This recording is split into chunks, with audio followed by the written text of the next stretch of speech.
I am Brent Raeth.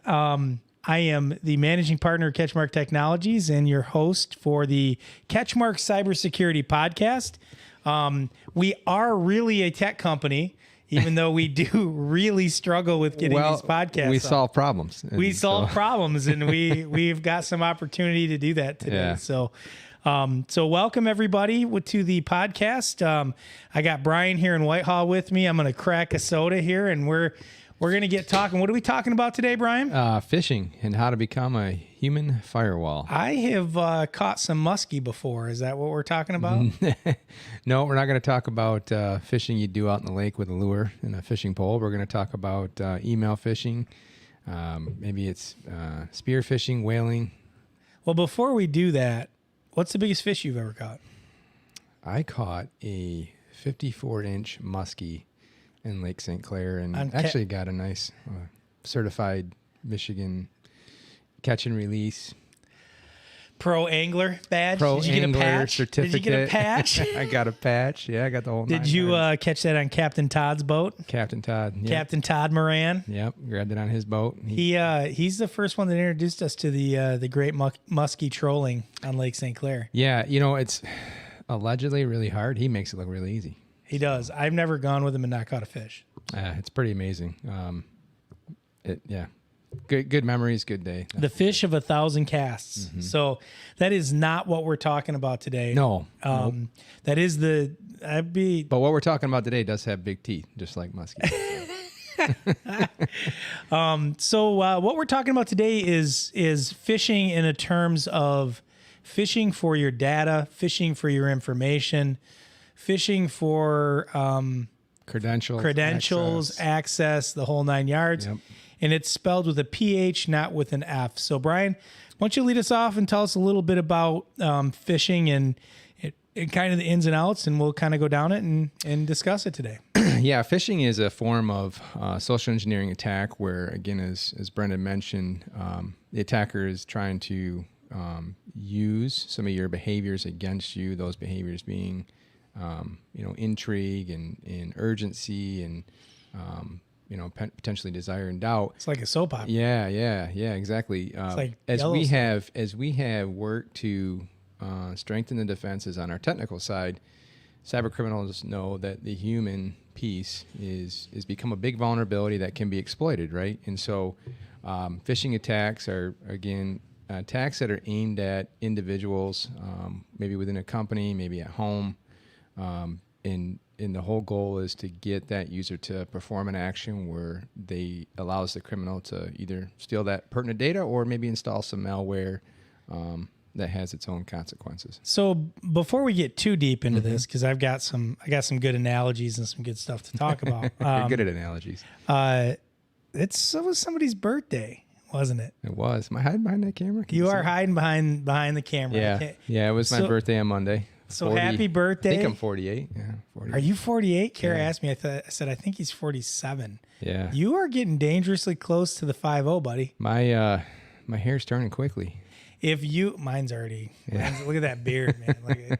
I got racing stripes. If you were a gas gauge, you are on you got like a third of a tank left. Yeah. I mean, so you're getting up there, buddy. It is, yeah. But happy birthday, Brian. Thanks. Phishing, I always like to say, imagine, again, a house, and you've got your house, and you got your doors locked, and you got big metal doors, and you got alarm system, and you've got cameras, and you've got a guard dog, and you got all the things that are going to keep somebody from getting into your house. What the fisherman is trying to do is he's trying to get your teenage son to open the door for him and put the dog away and turn the alarm off by pretending to be a legitimate repairman is basically kind of what's going on in whatever way they can, right? Yeah. And it could be, you said posing as a legitimate source, right? So with the phishing attempts that we see, even talking to one of my customers today, they're getting emails from a legitimate employee source. It looks like it's coming from a legitimate employee source within the company. But when you look at the email address, it's actually coming from a random Google account, right? Right. And so as we get into talking about some of the things you can do to prevent phishing attacks, that's one of the areas you look at is who is the email coming from, right? And what is a domain address? Do I recognize this person? Sometimes you're getting emails from, it may look like Microsoft.com, but it's got maybe they changed an internal letter, one letter, or maybe they put an S on the end. That's enough to throw it off. And so domain name or where the email is coming from. So if it's Brian Sibary instead of Sibary, yeah, right? Like that's a tip that something might be off. What are some other common things to kind of look for to when you're just perusing, looking over an email, and to say, hey, like, be aware of these, 3 things other than, is the email address legitimate? Is there a spelling error there or something? Yeah. So again, we're talking about emails you're receiving. Maybe they're at work, maybe they're at home, personal accounts. But one of the things that we just talked about was when you get that email from somebody, is it somebody you know? Is it somebody you recognize? Even then, that's not good enough because we know that they could potentially spoof. Right. Check the domain name. A lot of times what we see, some other key indicators of these emails is misspelling. We talked about that.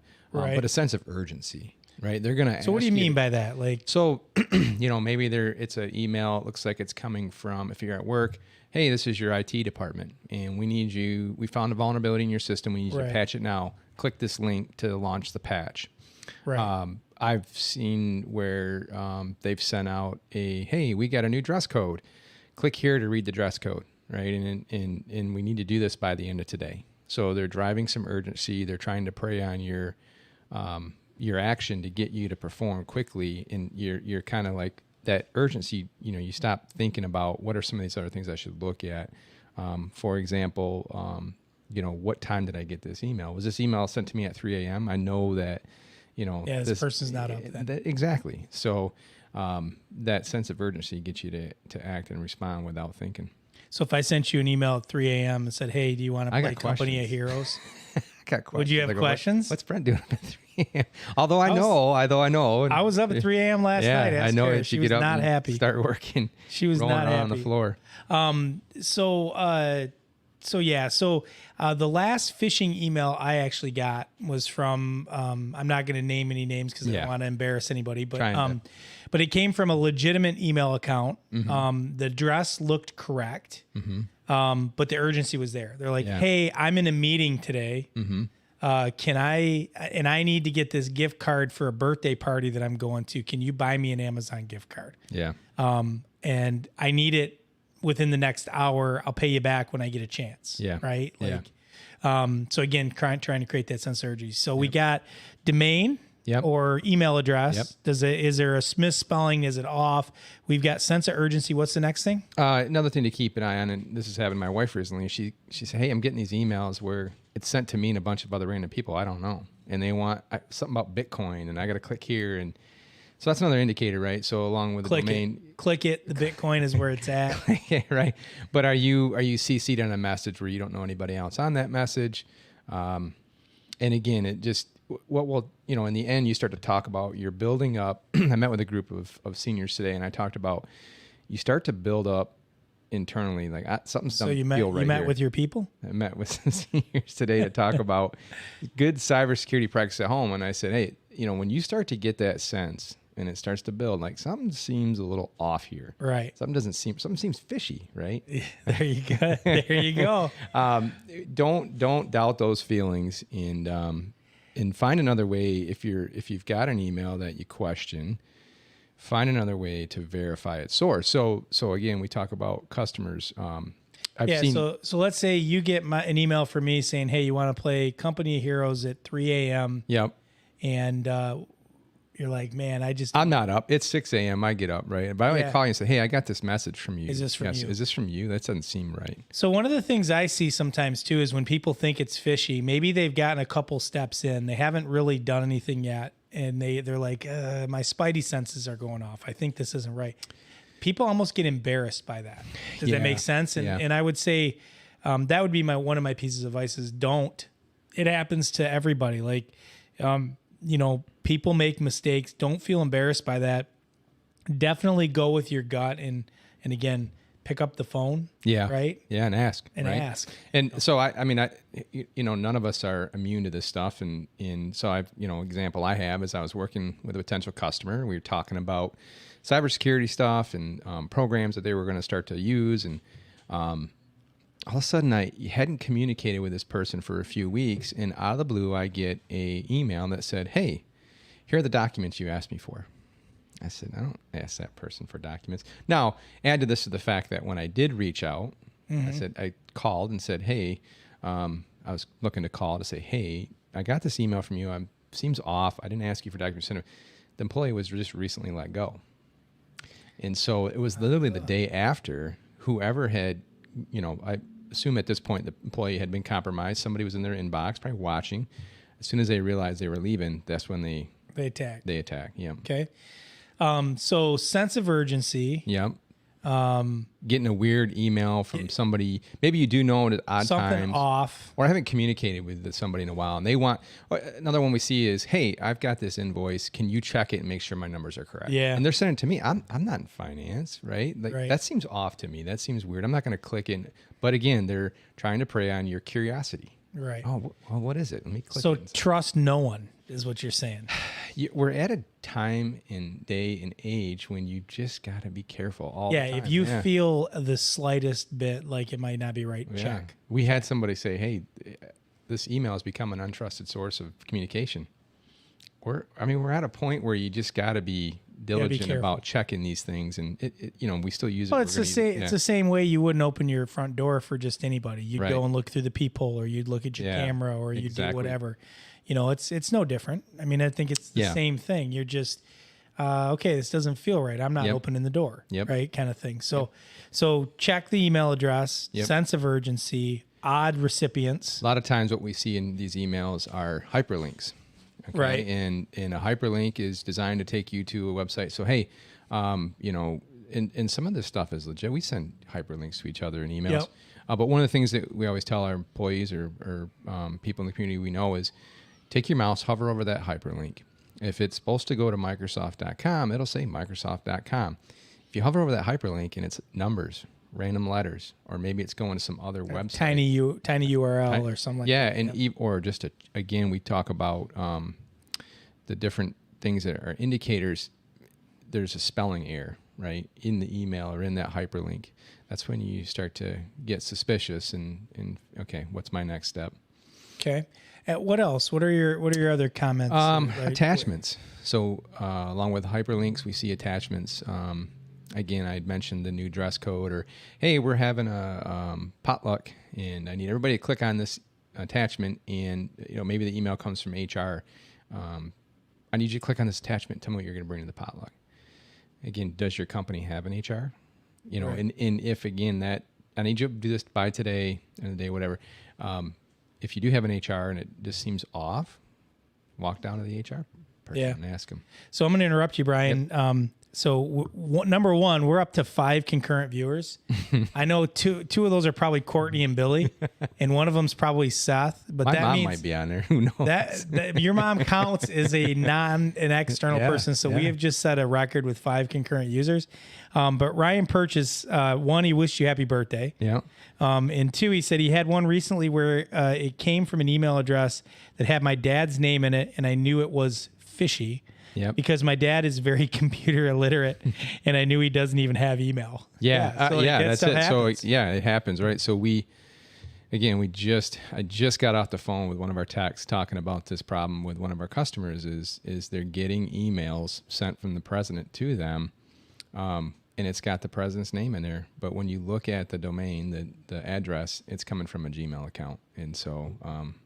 The user has been trained, and we'll talk about how do you defend against this stuff. It all starts with training. And so this company has spent the time to train their users to recognize and go down these steps. And every email you get, you're just kind of going through that mental. We came in here today, you got a checklist to get the podcast ready. Right? Yeah. We're still tweaking it and trying to, finalize that and get it perfect. But hey, something's better than nothing. Follow the checklist. Follow the checklist. So when you open an email, you just got that mental checklist, and it becomes habit, right? Who's it from? When's it coming? What's in here? What does it ask me to do? Those are all things that help. So getting chatted with it, they're blowing it up. I got to give a shout out. Seth, we do know who you are. We always have. So Seth's on here. Connor and Amy are also listening. And then Courtney's present as well. So we might have one external listener, but you know what? I like it that our teammates like to listen to us. Yeah. So Seth might be one of our most loyal listeners. And so that's good. So have you ever fallen victim to a phishing email? No, I haven't. And I came close once. Yeah, no, I'd say I have. I know I haven't. And I would say the reason why is because when I worked for the Department of Defense, we got a lot of training in this, but we were pretty shielded. So when I do come out into commercial sector, I was already looking for those things in, so again, how do I prevent phishing? You can't, there's tools in technical settings you can put in place to help protect. Again, I was talking with Seth. We'll talk, about him as a tech. Yeah. Today about, how do I prevent just exactly what Ryan had said. Yep. There's tools out there you can buy to help with that. There's some technical settings you can implement to try. But one of the things that you can always do is come back and educate your users, educate your workforce, provide them that training. And then we have the ability to simulate phishing emails. So a lot of the customers I work with... So practice. Practice. Simulate, practice, fail safely. The customers I work with, we set them up with simulations that are automated. So every couple weeks, they're going to get an email that is a phishing attempt. And when they see that, we've trained our users, there's a certain phish button they click. If it's a simulation, it tells them, hey, congratulations, good job. If it's not a simulation, it's sending it right to our tech department to analyze that email to help give them the assurance if it truly is a phish or is not. And what we find is most cases, because they've been trained so well, those are phishing attempts. And it allows us to then work with that organization to purge those emails. Keep it from getting keep it from getting other people. So you've kind of said, you kind of went over like what to look for. Yep. You're talking a little bit about the number one thing to protect or to be better protected from an organizational perspective is training. Yeah. Train your users. I don't care whether you're a 2-person organization or a 50-person organization or a 300-person organization. Train your users. Have them practice so that they understand how to do that. Looks like Ethan is with us today again too. So Ethan, good afternoon. I was almost like good morning. It's kind of day I've had. So train your users. I mean, like use those tools, things like Know Before, things like PhishER, some of the stuff that we use within our tool set, our little quiver of arrows, sort of say. And again, come to us to get those tools, right? Like that we'll help set them up. We'll help craft the message. We've done this internally a couple times. And we caught tech people and we needed to be trained, right? So, so training, what else can you do, Brian, to protect yourself other than user training? Again, there are some technical configurations that you can put in place. You can have a filter, and depending on what type of filter you use. Spam filter, basically? Yeah, spam filter. Some of those filters are really good at catching the spam, and potentially some of the phish type emails get through. But again, there's other tools out there that you can buy that help with that. One thing I'd say about spam filters, I always get a chuckle out of this because I've had a couple customers where like... your spam filter is only as good as the algorithm it uses, and you can set it tighter or looser depending on like what you want. The tighter you set it, the more legitimate emails that get caught, and you just have to work through that. Of course, the more illegitimate emails get caught there too. When you loosen that up, the most your mail gets through that's legitimate, but then you're going to open yourself up to more illegitimate email as well. It's just the world we live in now, right? Like, making sure that things are going. I would always recommend setting it as tight as you can possibly bear. And just know that you've got to check that out. I get stuff that gets caught in my spam filter that's legitimate at least once every other day. Yeah, right? We have it set up where our spam filter sends us a quarantine report every morning. Yep. So I cruise through there, and it is interesting to see, for the most part, the stuff that does get caught should get caught. Occasionally, like you said, there's one in there I need to see. And So you know what I did the other day? What's that? I went into the quarantine. I clicked select all, and I wasn't paying attention, and then I clicked allow. Oh, And no. so, like, not only did I allow every email, like 40 of them in that box to come through, now they're all on the allow list. So I keep getting all this junk mail in now. I'll tell you what, I learned a lesson. I really appreciate my spam filter. Yeah. Because, like, what a mess, man. Like, it was just terrible. But yeah, just dopey things that even tech guys do. So, so spam filter, spam messages. Jeff Burrell is on. He says he's always careful with emails from me. He can't ever trust them. So spam filter, training. What else can we do to kind of protect ourselves, Brian? Making sure you have good antivirus malware protection installed on your device, and that way, when you potentially you think it was compromised, you can quickly scan your machine and see if there are any malicious files that exist. Again, we've talked about hyperlinks and attachments taking you places to other sites, maybe running a script to steal your credentials, but they can also install malware, and malware can infect your computer, affect how it performs. Maybe it's installing some ransomware. Maybe it's doing something to steal data off your machine. Again, we've seen where through a phishing attempt, if they do compromise username and password, and you don't have multi-factor authentication in place, You're a bigger risk, right? And we've seen criminals get in and just sit, and they're going to watch, and they're watching the type of email that come in. They're watching who you communicate with. gathering intel. Gathering intel, right? And then they can escalate. instead of just quickly reacting, they take their time and they learn. And then once they figure they got enough details, if they know you're working with a vendor, maybe they jump inside and send an email underneath your name to that vendor, and or a bank information or routing data, and one other thing I would mention is, and it seems unrelated, but it's kind of related. Keep your systems up to date. Keep them patched. There are a lot of these exploits that work on known vulnerabilities that have been already patched, and I think that when you don't patch your system, you leave yourself open to some of that stuff, where if it is patched, you click on that link or you do the wrong thing and you're kind of good to go. So, Ryan says, I travel across the country for work and have been noticing lately that I catch things being sent to me from random businesses and solicitors from locations where I've recently been. Is there a way to avoid this from happening? Yeah, a lot of times we have location Ryan, data. don't go to those types of sites. I'm just kidding. That's a lot of times we have location data enabled on our phones. Yeah, so it knows. The phones know.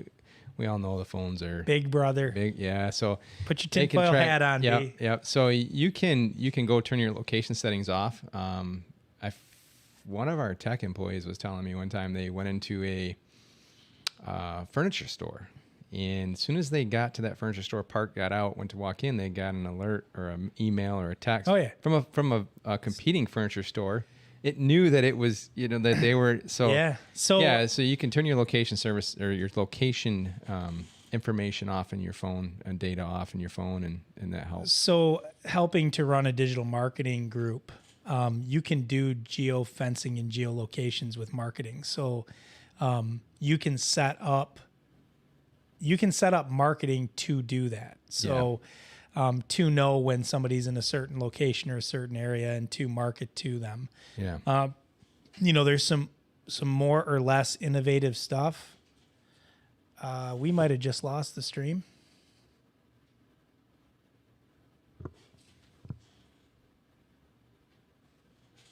Oh, we might still be good. I think we're still good. I kicked the HDMI cable, Brian, so we're not going to be able to see. That's fine. I can't see anyway, so I see you. I'm going to dip under the table here and try to fix that and see if we don't get it back. Because there we go. Holy moly, buddy. We're like Howdy and Doody. Actually, I'm like Howdy and Doody here. The one thing that you got that soundboard over there. I haven't heard any cool noises come out of that thing yet. You want to hear a noise?